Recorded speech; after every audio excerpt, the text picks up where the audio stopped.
Our organization, SCADAP, will be organizing a multicultural festival at Yonge and Dundas Square. The festival will run from December 17th to the 19th of 2021. For 3 days, the square will be transformed into a place of celebrating food, music, and culture from various countries. Everyone is welcome to come and experience the beauty and variety that is Canadian culture. Attendees of the festival will be able to try different traditional foods from local vendors, buy souvenirs, clothing, and art from various cultures, and watch performances showcasing a diverse range of artists. Think of it like a trip around the world, but without the hefty plane ticket cost. Our main goal with this activation is to raise food and clothing donations for those in need in the city. With the holidays coming up, we want to bring people together by celebrating what makes Canada unique while also helping to support local communities. There will be a number of different aspects and stations at the festival to ensure that everyone finds something they're interested in and wants to do. There will be stalls set up for every country where they can display their cultural artwork, history pieces, and other artifacts to educate anyone interested in learning. These stalls will be set up by local Torontonian cultural community groups. At the back of the festival, there will be food trucks featuring authentic dishes from the cuisines of the different countries. The food will be provided by restaurants such as Café Polonaise for Polish food, Yip's Kitchen for Chinese food, and many others from the Greater Toronto area. In the middle of the festival, there will be ongoing live performances such as traditional dances, singing, performance art, and traditional games. The festival attendees will be able to consult with a schedule to see which performances are taking place when. By setting up different stalls, food trucks, and also featuring live performances, we want to ensure that the cultural groups can show as much of their identity as they can. And on top of that, we hope that in this way, we can make the festival feel more inclusive and accessible to people of various demographics, age groups, and physical abilities. Now let us take a look at the entry to the festival. We have made the entry process to the festival very easy.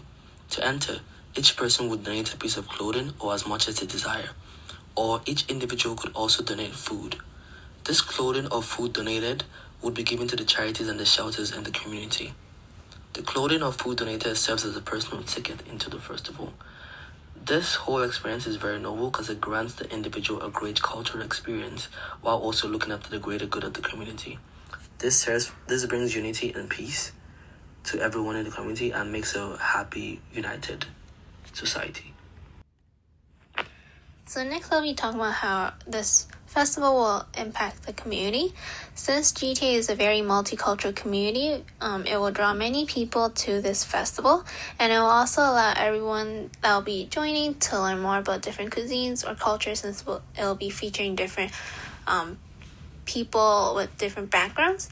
And to provide higher accessibility, we'll also be allowing community members who are affiliated with a charity or sheltered to access this festival for free without having to provide any clothing or food as the entry.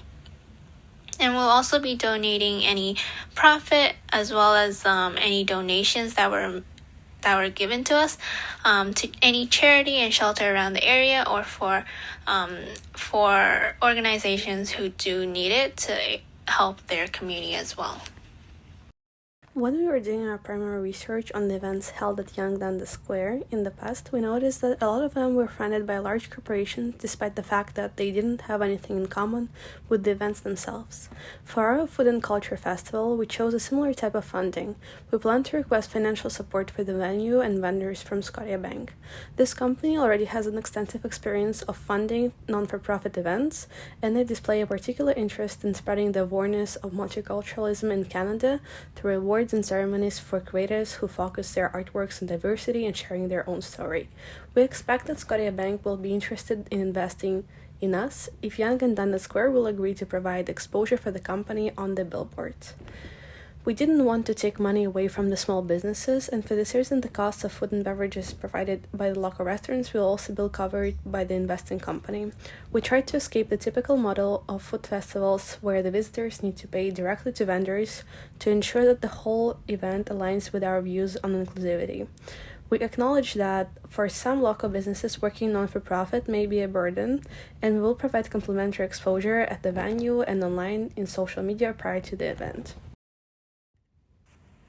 The novelty and diversity of the Dundas Square area and Toronto as a city has empowered us to create an original and tasteful festival at the square. The event will showcase the true meaning of being Canadian and will enlighten the hundreds of different cultures located in Toronto.